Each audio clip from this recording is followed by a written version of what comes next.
waa tixanaha shanaad halkan ayuu inooga bilaaban doonaa anigoo ah Cabduqaadir Maxamed ayaa soo saaray turjumay idilana socodsiinaya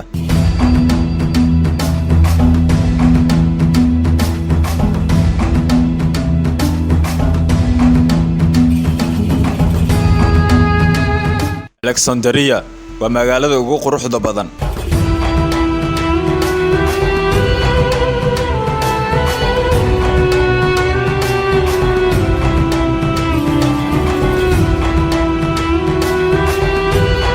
magaalada tani waxa ay leedahay wadooyin waaweyn ee laami ah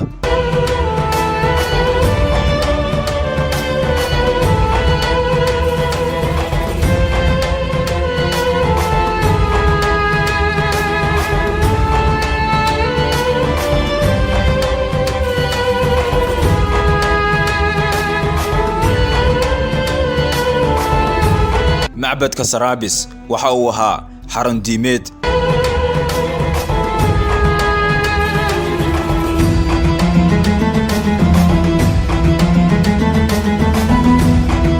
Sarabis waxa uu ahaa isku xiraha macbadyada Gariiga iyo Masar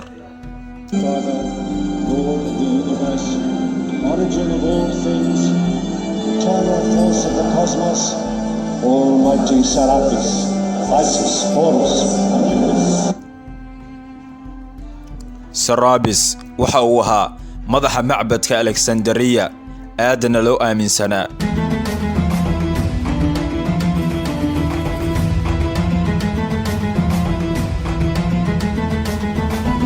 kulka cimilada awgeed waxa ay ahayd Alexandria sida dhari dhalaalay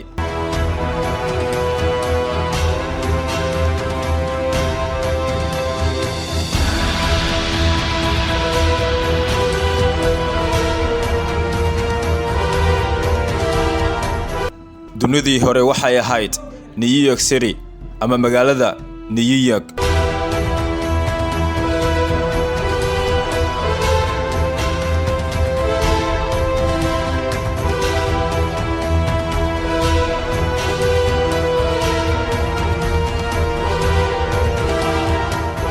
waxa ay kale ahayd sida New York Alexandria waa madal ay buux dhaafiyeen Yahuuda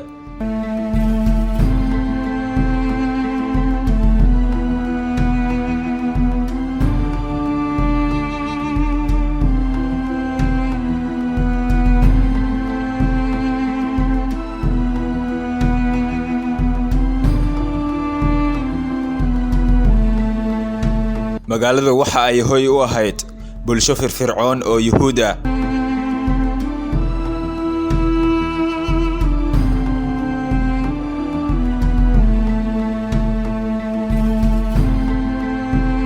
Alexandria waxay ahayd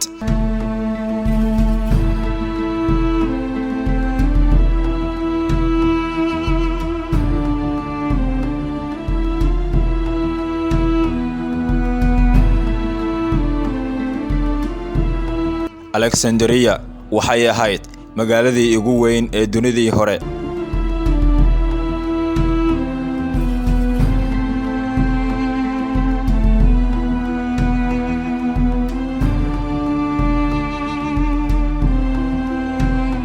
laakiin xaqiiqdii waa wadnaha magaalada Gariiga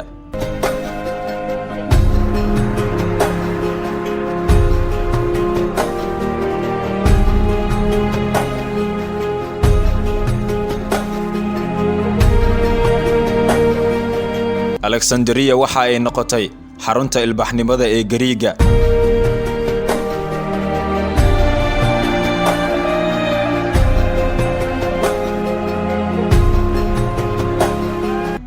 ma uusan ahayn oo kaliya hoggaanka Masar sidoo kale waxa dagaalka u ahaa Gariiga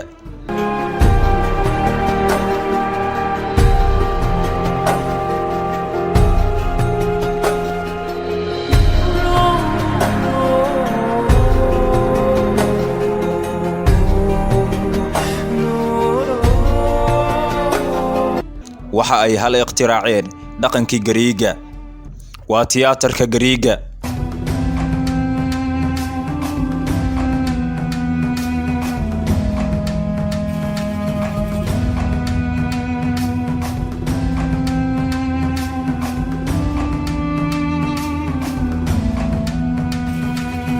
farshaxanka Gariiga ayaa ka dhex muuqanaya.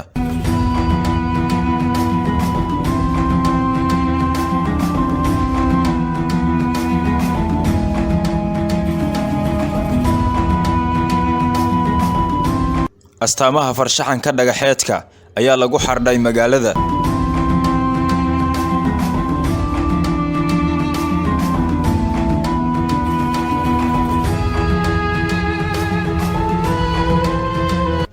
iyo hidakaydkii farshaxanka Gariiga. Madxafka weyn ee Alexander wuxuu ahaa xarunta cilmi baadhista ee Gariiga. waxa uu ahaa kaydka dhiganayaasha ugu weyn ee dunidii hore.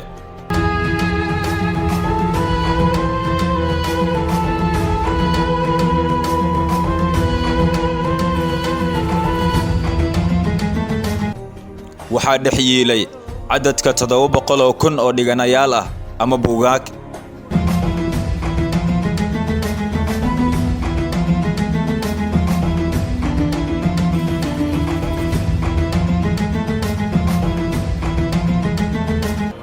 halkan waxa ay madal u ahayd qoraayaashii ugu waaweynaa ee dunida.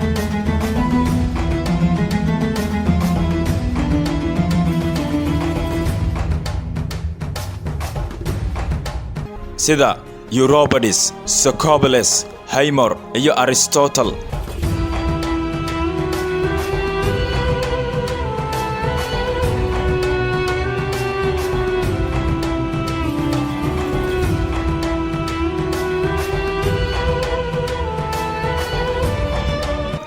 museumka ama madxafka ayaa lagu xiraa kaydka dhiganayaasha ama library-ga.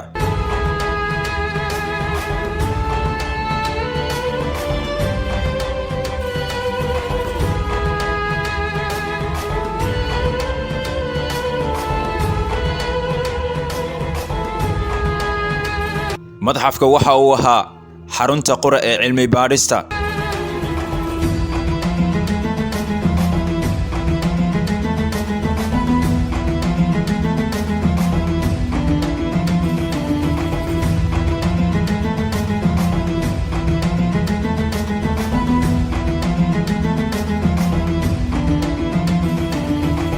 halkan waxaa ka aflaxay aqoon-yahano bartay laamaha kala duwan ee culuumta.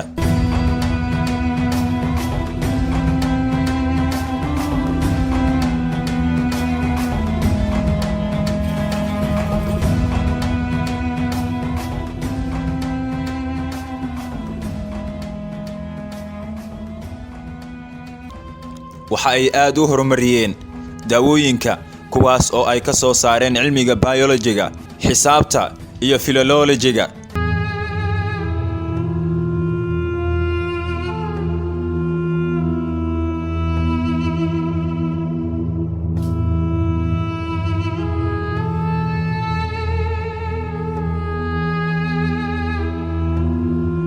halkan waxa ay hooy u ahayd Euclid oo ahaa xisaabyahanada ugu caansanaa ee u aqoonta fiicnaa dunida.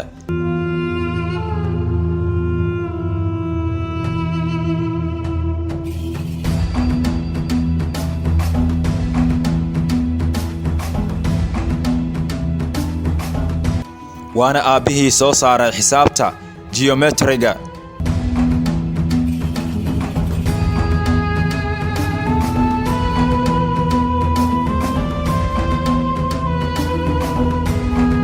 sidoo kale halkan waxaa ku sugnaa 72 aqoon-yahano ka soo jeeda Yahuudda.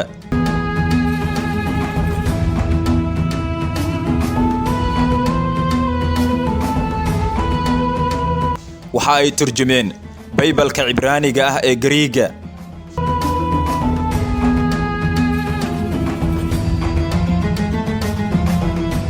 turjumaada tani waa markii dambe ee loo adeegsaday Kirishtaan.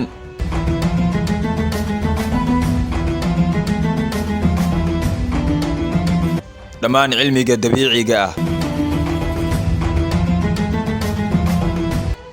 waxay ahayd cilmiga xidigaha ee ugu badnayd diirad saarka barashadiisa magaalada Alexandria.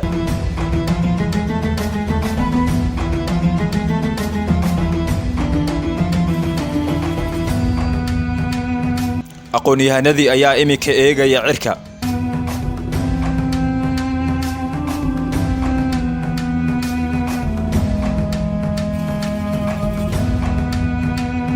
waxa ayna isku dayayaan inay gartaan dahsoonida xidigaha cirka.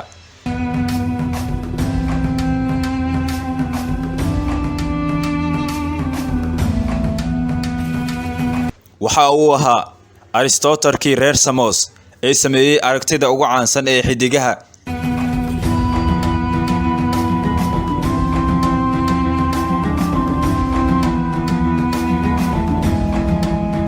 qorraxduna tahay udubka iftiin ee dunida iyo dhammaan meerayaasha kale ee dunida in ay ku dul wareegto.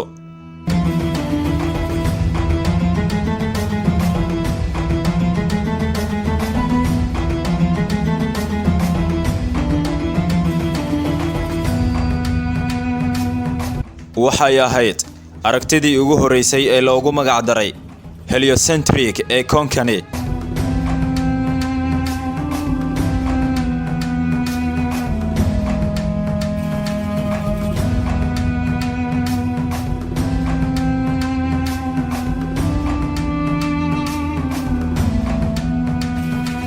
laakiin aragtida Aristotle taageero badan ma aysan soo ururinin.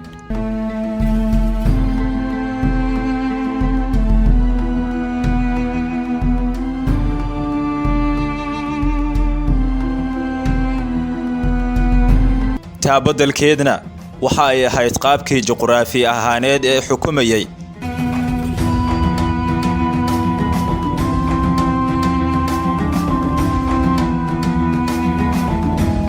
aragtidan ayaa ku biirisay in dhulka uu yahay udubka dunidan.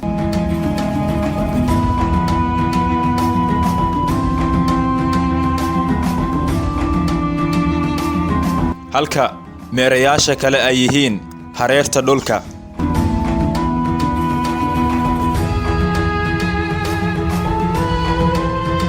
aragtida ayaa si cad u sharaxay Claudius Ptolemy.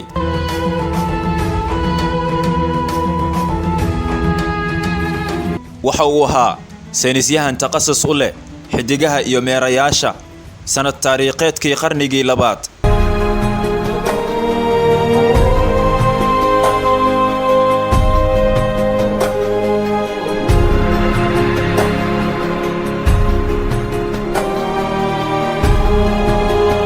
aragtida waxaa si cad u sharaxay Claudius Ptolemy.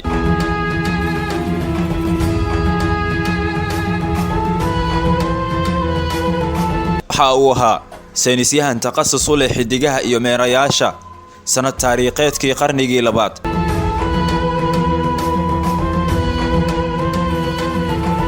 dhalaanka Ptolemy ee Claudius waxa uu ku guuleystay abid qaab xisaabeedkii ugu weynaa.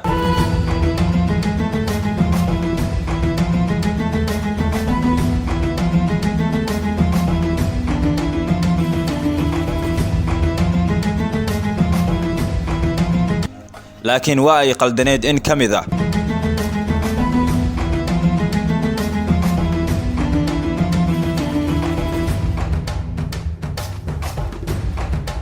aragtidiisii geometriga laguma maamuli karin xisaabta xidigaha muddo 1500 oo sannadood.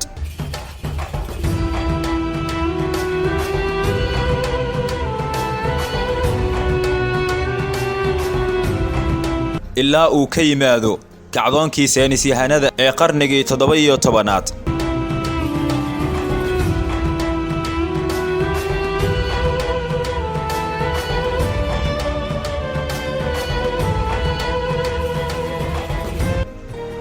halka saynisyahanadu ay nasiib yari u yeesheen xalinta waxyaalaha qarsoon ee cirka.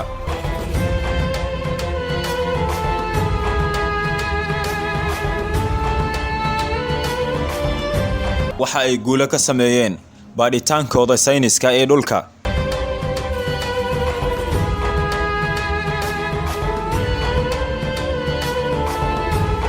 Aristotle waa soo saarihii ugu weynaa uguna horeeyay ee juqraafiga.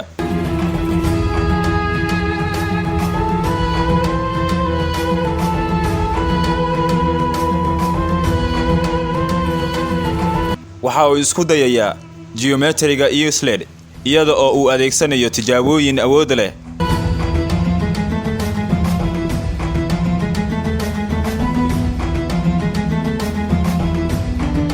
iyada oo loo tibaaxayo hooska oo uu u tuuray laba ulal ku wajahan laba meelood ee jihaysan iyada oo uu isticmaalayay qalab xisaabeedka geometriga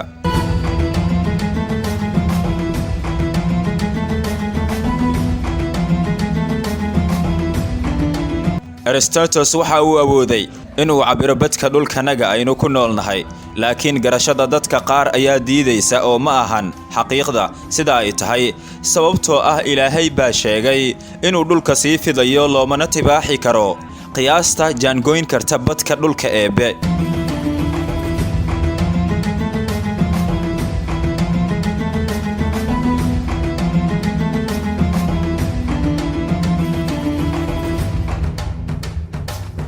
afartan iyo 6250 oo kiiloomitir waxay ahayd duruufaha dhulka ee aragtida aabaha geographiga ee Aristotle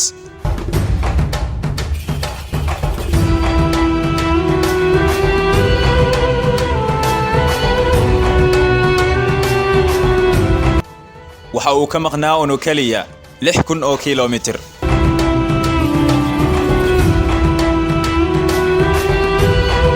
boqortooyadii uu ka arrimin jiray Ptolemy waxa ay haysatay saynisyahano aqoon sare u leh cilmiga xidigaha iyo dhulka waana kuwii ugu horeeyay ee bilaabay cilmiga xidigaha iyo geographiga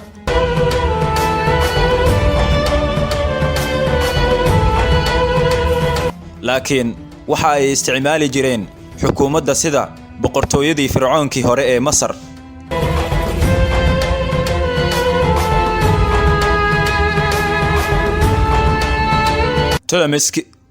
Ptolemyski ayaa ku fikiray inay aasaan boqortooyo sharci ah ee Masar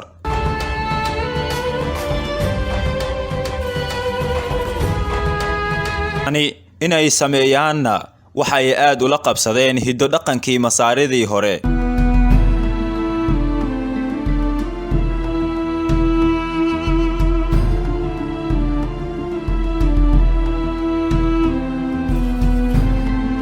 waxa ay soo muujiyeen sidii fircoonkii hore ee Masar xukumi jiray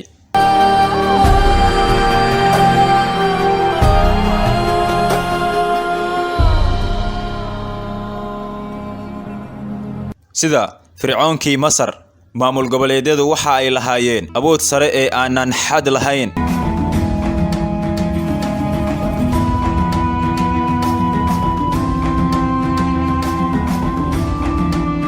isaga oo isku dayaya in uu sii xoojiyo booskooda waxaan uga jeedaa dhaqankii Masriyiinta ay lahaayeen xilligii fircoon uu ka arrimin jiray dalka Masar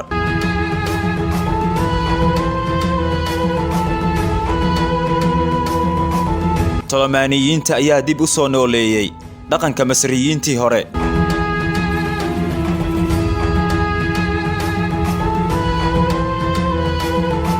guur wadaag dhexmara wiil iyo gabadh wada dhashay ayaa bilowday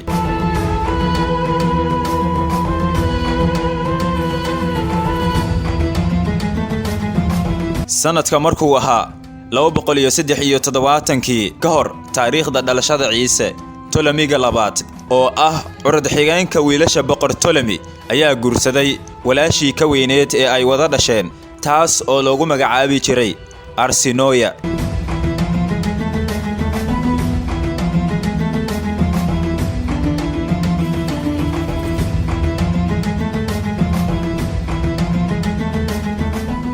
dhacdadii guurkoodii waxaa lagu magacaabay boqorkii jeclaaday walaashiisii ee guursaday tani waxa ay hidaraac u tahay Masriyiintii hore ee fircoonku maamuli jiray boqorkii guursaday walaashii bal maxaa dambeeya ee tixanaha miyaad la yaabaysaa adiga oo maxaa ku fajac beeraya haddii ay dhaqan u ahayd Masriyiintii hore